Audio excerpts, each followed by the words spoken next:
Salam pendengar cerita misteri.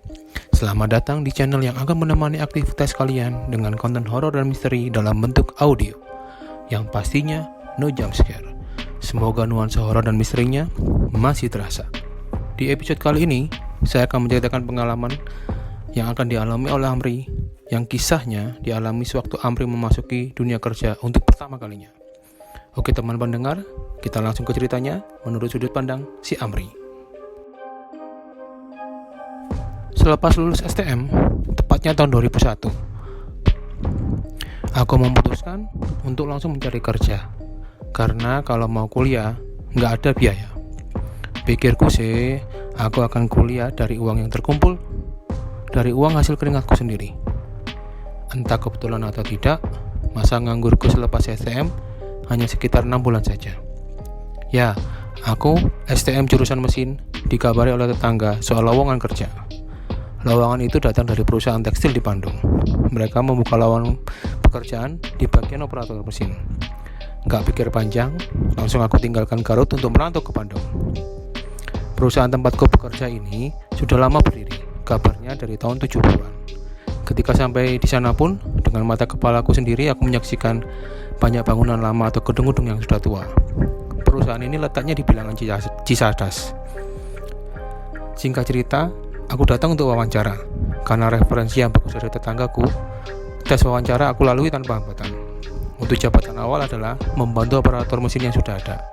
Mungkin tujuannya untuk pengenalan alat dan sekalian pelatihan langsung. Hal ini pun disampaikan oleh pemilik dan karyawan lama di sana.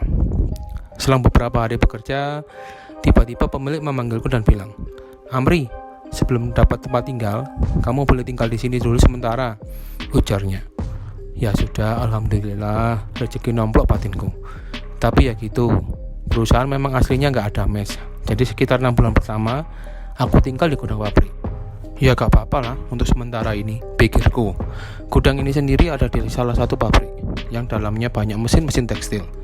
Pabriknya sendiri sangatlah besar, namun banyak ruang-ruang di dalamnya. Entah itu ruang operator, ruang bahan baku, dan gudang. Gudang inilah yang jadi tempat sementaraku untuk tidur dan istirahat. Di dalam pabrik, mau gak mau ya harus berbagai tempat dengan mesin dan juga bahan baku. Aku sih malah senang-senang aja dan gak mempermasalahkan itu. Karena aku pernah tinggal di tempat yang lebih parah.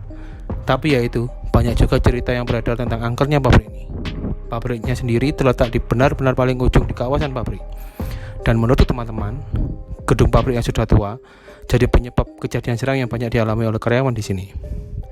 Katanya sih mereka sering melihat penampakan serang. Saking banyaknya muncul berbagai macam versi. Salah satunya sosok yang sering dipanggil si ibu. Dari cerita, sosok ini sangatlah menyeramkan dan sering terlihat mengerjakan sesuatu di saat masa hidupnya dulu. Intinya, cerita seram tentangnya banyak beredar. Bahkan Pak Asep sering mewanti-wanti, "Kamu kalau tidur di pabrik, kunci pintu, tidur dan diam saja sampai pagi." Nah, untuk kondisi pabrik sendiri, saat pertama masuk belum ada sistem shift. Jam kerjanya jam 8 sampai jam 5 sore, kecuali ada lembur bisa sampai jam 10 malam. Setelah pulang, biasanya pabrik hanya ada security dan mesin dalam kondisi mati, menyisakan sepi di dalam pabrik. 6 bulan pertama, aku sering merasakan keseraman di dalam pabrik, tapi masih bisa kulawan.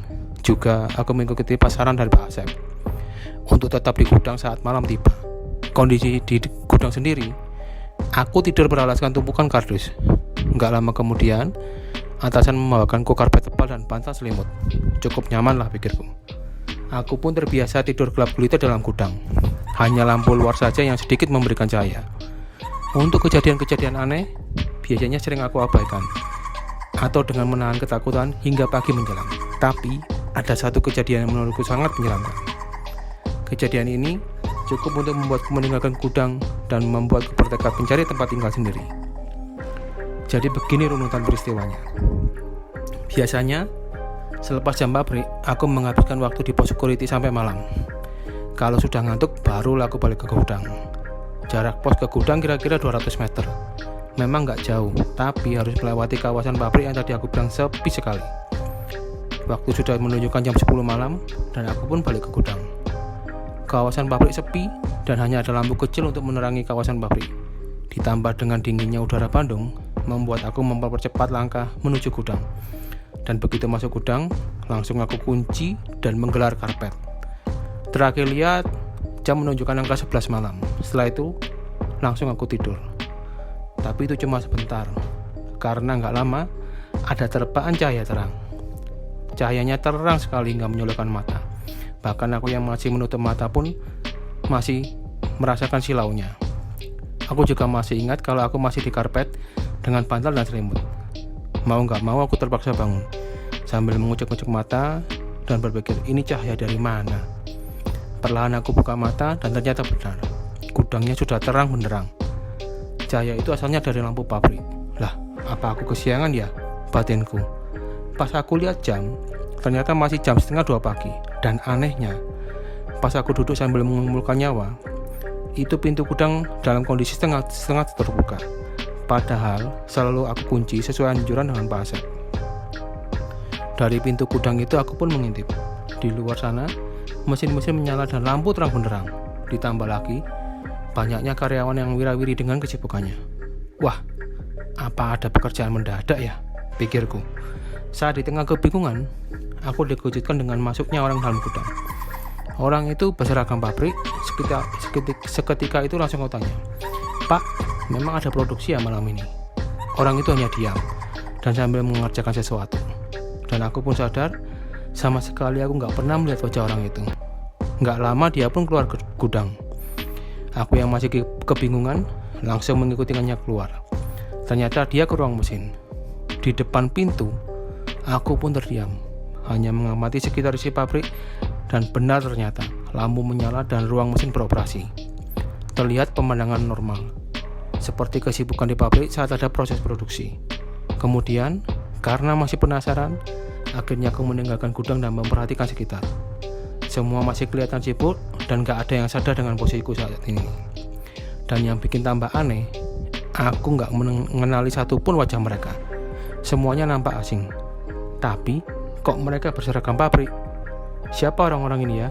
Apakah orang baru? Batinku. Aku yang masih bingung, hanya diam mematung, sampai tiba-tiba hal yang menyeramkan terjadi.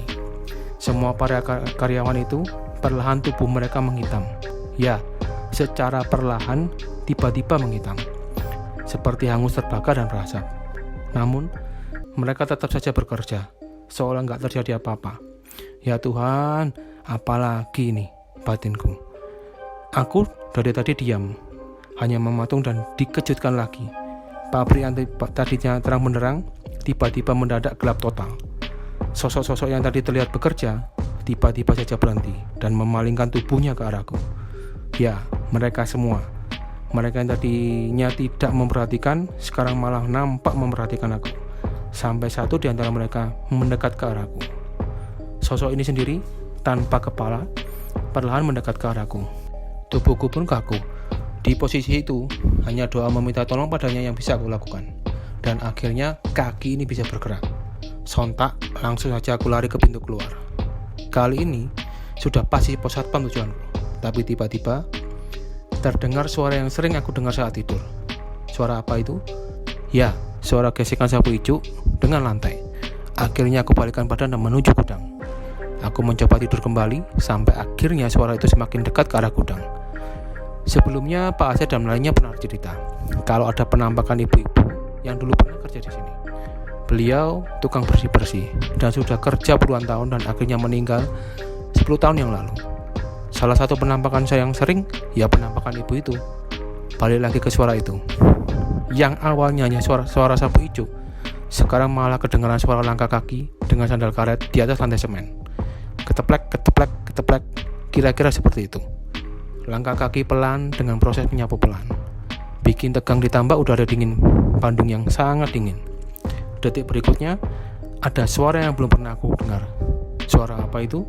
Suara perempuan yang bergumam diselingi suara tawa gigi tertahan. Aku duduk semakin di pojok gudang. Pandangan aku fokuskan ke jendela kanan. Soalnya, arah itu mendekat dari kanan dan pasti melewati jendela sebelum ke pintu gudang. Dan parahnya, ternyata dugaanku benar. Suara tawa dan gesekan sapu mendekat ke arah pintu. Dari celah pintu kelihatan dia sudah ada di depan pintu. Suara gumamannya makin jelas diiringi suara tawa cekikikan. Sampai tiba-tiba suara itu hening. Di posisi itu jelas aku tambah ketakutan. Hening itu pun buyar ketika ada suara tok tok tok. Ya, ibu itu mengetuk pintu. Kembali, bait doa aku panjatkan. Laki-laki meminta pertolongannya. Ketukan itu pun hilang dan ada kembali. Berulang kira-kira seperti itu selama beberapa menit ke depan. Dan tak lama, ibu itu menuju ke arah pintu kiri, di mana ada jendela kaca di sana, sampai di mana sosok itu terlihat jelas. Ya, sosok perempuan tua dengan sanggul dan berpakaian gelap. Terlihat jelas kalau dia memegang sampul. Terus saja menggumam, diselingi tawa cekikikan, sampai dia akhirnya hilang dari pandangan. Gak pakai lama, keberanianku timbul. Pelan aku berdiri dan berjalan ke pintu.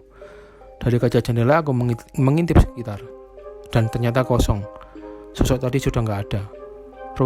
Ruangan pun kosong demikian. Langsung saja pintuku buka dan lari secepat kilat menuju pos satpam. Bodoh amat dengan sekitar. Sampai akhirnya tiba di pos satpam. "Hei Amri, kunaon maneh teh?" Sapa Pak Romli, Satpam Papri. Sambil mengatur napas, aku ceritakan semua kejadian itu. Selesailah teror malam itu. Teror yang membuat aku memutuskan untuk mencari tempat kos. Wah. Selain skill, ternyata dapat bonus pengalaman seram juga si Amri ini. Apa bisa pengalaman ini ditambah di CV ya? Waktu mengelamar kerja lagi. Oke, menurut pendengar, gimana pengalaman yang dialamikan ke kita ini? Cukup seram atau masih kurang seram dibanding cerita yang pendengar punya? Kalau ada cerita seram, bisa kirim via email yang ada di kolom deskripsi. Jangan lupa untuk subscribe, share, dan like. Dan untuk donasi bisa melalui Saweria yang ada di kolom deskripsi. Sekian cerita dari saya. Salam Amis, Audio Misteri.